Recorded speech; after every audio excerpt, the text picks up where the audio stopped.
Wala nang edit-edit, ito ang kwento.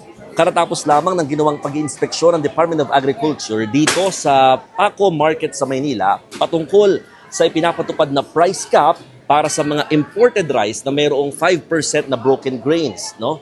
At dito sa isang tindahan, isa to sa mga pinakanasita ng ahensya dahil nakita na yung ilan sa mga tinitinda nila ng mga bigas na mga imported, particularly yung mga well-milled at saka mga regular milled, nasa lampas, no, sa 60 pesos. Ay, nasa lampas sa 50 pesos rather, no? May 55, 57, at meron talaga na almost 60 pesos pa nga.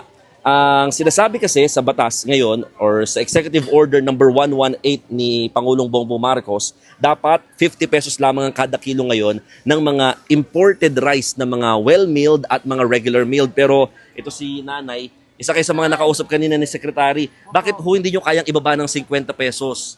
Kasi po puhunan lang, wala pa po sa puhunan eh. Yung 50 pe, 1 to 50, yung puhunan po namin ay 2,650 po yung puhunan ng ano po. Ayan, 2,650 divided by 50, edi nasa 53 pesos yun. Opo, tapos po Lugi ka na, abonado ka pa.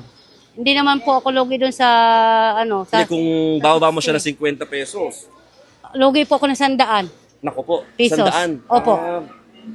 Hindi kaya talagang gawing 50 pesos. Hindi po Ano kaya. yung sasabi mo about sa plastic, Nay?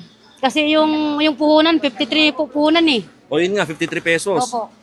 Tapos may plastic pa. Opo. O yung pang balot ng bigas, no?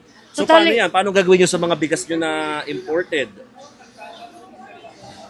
Ibibenta nyo pa rin ba yan ng palugi o ng 50 pesos? Hindi kaya. Hindi po kaya eh. Bebenta ko pa rin po siya ng ganyan. No choice po eh. Kung okay lang po sana kung may kaya po ako eh. One day, one eat lang din naman po ako eh. Ano pangalan nyo ho? Gina po. Gina. Gina. Dalisay, Okay. Villaflor, ano Ang nuevo. haba pala ng pangalan mo, ate. So, mahal din ho yung hangon ninyo lumalabas, no? Opo. Okay. Si Ate Gina, kanina nakita namin siya dito. Pinalitan naman niya yung mga presyo, no? Ito nga yung katunayan dyan. Merong 58 pesos siyang, ito yung kanina, pero ginawa niyang 55. So, malayo pa rin sa 50 pesos na price cap. Ang sinasabi kasi, talagang di kakayanin, no? Lugi talaga sila sa magiging benta, no? Kaya ang sabi ng DA, kung di talaga kaya ibaba ng 50 pesos, pwede naman daw na wag munang itinda itong mga imported rice hanggat ipinapatupad pa nga ang price cap sa loob ng 30 araw. Pag nahuli kasi na nagbebenta pa rin ng lampas sa 50 pesos na price cap, maaari silang magmulta ng 5,000 piso hanggang 2 milyong pisong penalty o di kaya naman makulong ng hanggang 10 taon at pwede pang ipasara ang naturang tindahan.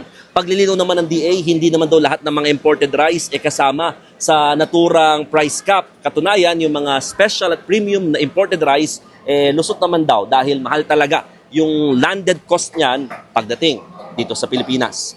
O paano? Ako po si Mon Gualvez ng News 5 at yan ang aking istorya ngayong araw.